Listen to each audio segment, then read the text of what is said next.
it's really a battle over our privacy and how we allow our data to be handled.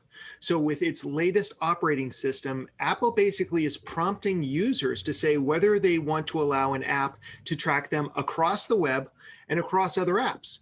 And when you frame it like that, who's going to say, yes, I'd like you to track me all over the place? So, Facebook, which makes all of its money from online advertising, of course, is not too happy about this. Apple is saying it's all about the privacy. Facebook is claiming that it's hurting small businesses and their ability to advertise and target those ads. The truth is probably a little bit of both. Well, let's separate this a little bit as we look forward. This may be good for Apple users, but how about everybody else who is not an Apple user? What can they do to have a little more control over their own privacy and over things in general? Yeah, great question. So there's a couple simple steps that everybody can take. And one would be is just to change the default search engine that you've been using. Now, I use Google, you likely use Google. Probably 95% of the 207 viewers use Google as a search engine because it's a great search engine. But it's Google, and they make all of their money or most of their money by selling targeted ads too. So it's not a very private search engine. If you are interested in protecting your privacy online, you might want to think about one of these kind of privacy first search engines. And a popular one is a US based company called DuckDuckGo. And it's just one of many, but all of these type of search engines, the thing that makes them different is they don't store your data or your search history. They don't follow you around the web with ads, and they don't track you. And that makes a very big difference. So if you want to search anonymously on something about how to remove your back hair, well, you don't have to worry about going to YouTube the next day and finding a video pre-roll on back hair removal. So your secrets are safe with you. All right. Obviously, those are some very appealing features. But how about on the negative? Are there some downsides to these more privacy-focused search engines? Yeah, there's definitely a little bit that you lose. There's going to be less personalization because that's, one of the strengths of them tracking you. So Google will provide search results that are often based on your previous searches, and it will offer up sometimes links that you might be interested in that they only know about because of your activity online. And they'll also show you which sites you've already visited. So if you're doing some research, that can certainly speed things up. It's interesting to note that even on these privacy search engines, that you can still do local searches. They just have a different way of determining where exactly you are to find a local pizza place.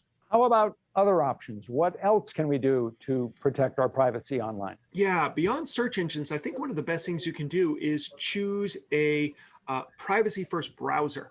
So Chrome is the world's most popular browser, but it's also one of the worst, according to privacy experts, because it's a tool of Google. So I was surprised as I did this research that one of the most popular search engines when it comes to privacy is also one of the most popular search engines, Firefox. And so that was very well reviewed from a privacy standpoint, as was Safari, although that's, again, only for Apple users. So that doesn't help you if you're on Chrome or if you're on a Chromebook or if you're a Windows user. Can't we just use, say, incognito mode or private mode and sort of, escape Big Brother in that way? Oh, yes, incognito mode. That is like such a misnomer. It does almost nothing for you, quite honestly. It basically it won't save your search history on your phone or tablet or laptop, whatever you're using. So that's great if you want to hide your search history from your significant other, but it doesn't do much else. So for example, like when you go to a website in incognito mode, the website still knows about you, and their advertisers can still track you, and your ISP can get this information, and the people who run the network at your school or place of work can also get all that information as well. So incognito mode is not really that great. What I would recommend instead is that you choose this new breed of browsers that are out there that are all about privacy. And there are a lot out there, but one popular one is called Brave.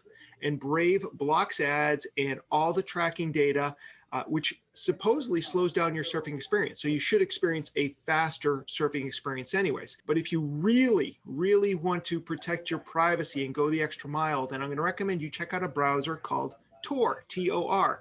And this basically takes your traffic, your search traffic, or your website traffic, and bounces it around all over the globe through a series of nodes and encrypts it 3 different ways to completely make you anonymous online.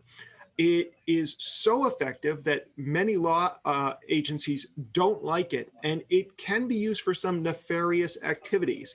But if you are just using it for privacy, there's nothing immoral or illegal or unethical about using the Tor browser.